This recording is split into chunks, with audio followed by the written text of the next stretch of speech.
On va vous parler d'un tout autre sujet, actualité française, et cette nomination pour le moins controversée. Amélie de Montchalin, actuelle ministre des Comptes publics, est officiellement nommée première présidente de la Cour des comptes, nommée sur décision d'Emmanuel Macron. Flore Simon, bonjour. Bonjour Elisabeth. C'est un choix qui fait bondir les oppositions aujourd'hui. Pourquoi ? Alors, les oppositions, en effet, qui crient au scandale d'État, à la République des copains, ou quand d'autres estiment qu'il y a conflit d'intérêts. On va d'ailleurs écouter Éric Coquerel, député insoumis et président de la Commission des finances. C'était hier à l'Assemblée nationale. La charte de déontologie des juridictions financières est claire. Elle impose neutralité, indépendance, impartialité et prévention des conflits d'intérêts, notamment vis-à-vis du pouvoir en place. Du fait de ses fonctions actuelles, Madame de Montchalin ne répond à aucune de ces exigences. Avec cette nouvelle nomination et peut-être d'autres à venir, comment ne pas s'interroger sur un cadenassage des institutions indépendantes avant 2027 ?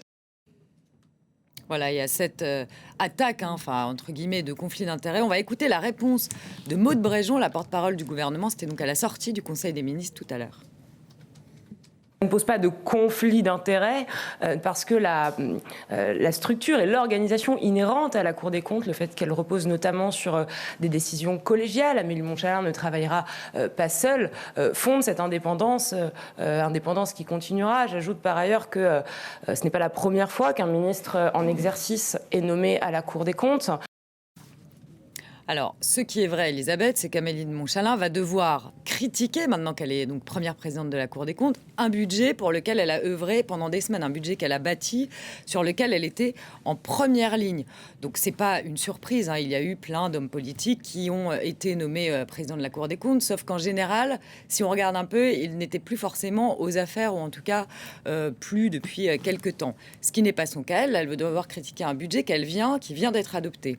Ensuite, les oppositions critiquent aussi le fait que ce soit une macroniste de la première heure. Donc, que disent les oppositions ? C'est qu'en fait, Emmanuel Macron la place là, elle est avec Emmanuel Macron depuis le début.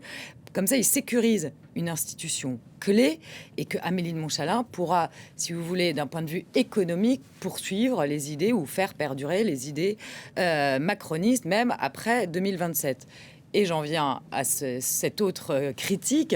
C'est qu'Amélie de Montchalin, elle a 40 ans. Elle est théoriquement irrévocable de son mandat jusqu'en 2053, puisqu'elle doit partir à ses 68 ans. Donc voilà, les oppositions disent aussi, ça veut dire qu'elle est donc là possiblement pendant une trentaine d'années et qu'aucun président, les présidents qui seront élus donc à la prochaine présidentielle, n'auront pas la main pour nommer la personne qu'ils choisissent. Bon. On imagine mal, ou en tout cas on lui souhaite peut-être même de ne pas rester 30 ans à la présidence de la Cour des comptes, mais en tout cas elle peut le faire. Donc voilà, pour le côté, on va dire le bon côté des choses, Amélie de Montchalin et toutes les oppositions s'accordent pour le dire, est compétente, elle a quand même mené d'une main de maître ce budget, en négociant certes avec la gauche, mais elle a mené, et puis on l'a beaucoup vu dans les médias, elle est très didactique. Et puis d'autre part, on peut aussi se dire que finalement il y a une forme de logique à nommer à la tête de la Cour des comptes, une ministre des comptes publics qui connaît a priori les soucis, enfin en tout cas les finances du pays. Bon, et puis il faut aussi quand même rappeler que Emmanuel Macron s'inscrit dans une tradition. Tous ses prédécesseurs avant lui ont nommé des proches. Oui, en effet, c'est la règle, en fait. Les présidents de la République nomment un proche, en général, à ce poste clé de la présidence de la Cour des comptes, sauf Nicolas Sarkozy, qui avait nommé Didier Migaud, issu de la gauche. Mais voilà, en effet, pour les autres, c'est à peu près le cas. Alors, ce qui tend aussi les oppositions, c'est qu'il y a eu cette semaine une démission surprise, celle de François Villeroy de Galhau, gouverneur de la Banque de France, qui devait normalement quitter ses fonctions en septembre 2027. Et puis finalement, il les quitte maintenant. Donc c'est là encore Emmanuel Macron qui va nommer, ou en tout cas désigner le prochain gouverneur de la Banque de France, même s'il faut l'approbation des commissaires des finances du Parlement. Donc la droite a tweeté, les Républicains sur X ont tweeté quand le macronisme s'effondre dans le pays, il s'arc-boute sur les contre-pouvoirs. Nommer un ministre en exercice à la tête de la Cour des comptes, c'est transformer une autorité de contrôle en annexe du pouvoir.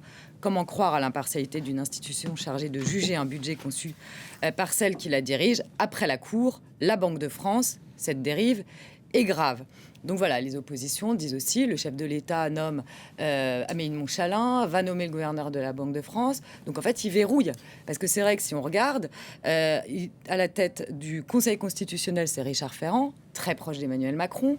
Amélie de Montchalin, maintenant première présidente de la Cour des comptes. Et puis le gouverneur de la Banque de France.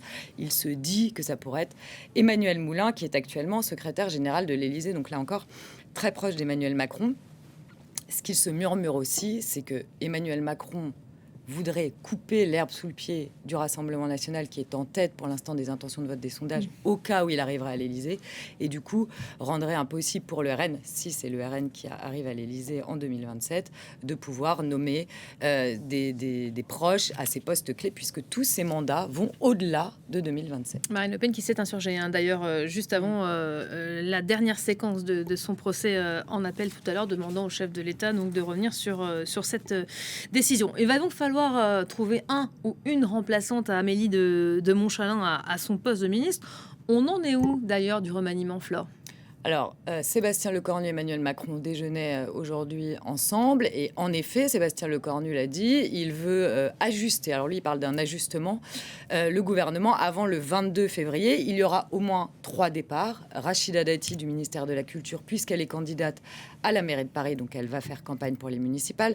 Amélie de Montchalin, maintenant, donc, qui était ministre des Comptes publics, qui est donc nommée officiellement depuis aujourd'hui présidente de la Cour des comptes. Et puis Charlotte Parmentier-Lecocq, qui est la ministre du Handicap, qui, elle, veut quitter ses fonctions. Donc voilà, 3 femmes à remplacer. On ne sait pas pour l'instant quand auront lieu ces annonces, quand aura lieu ce remaniement qui devrait être assez léger. En tout cas, Sébastien Lecornu veut que ce soit fait avant le 22 février, donc avant la fin de la semaine prochaine. Merci beaucoup, Flore. On aura l'occasion évidemment d'en reparler de ce remaniement. Ça laisse encore quelques jours d'ici là.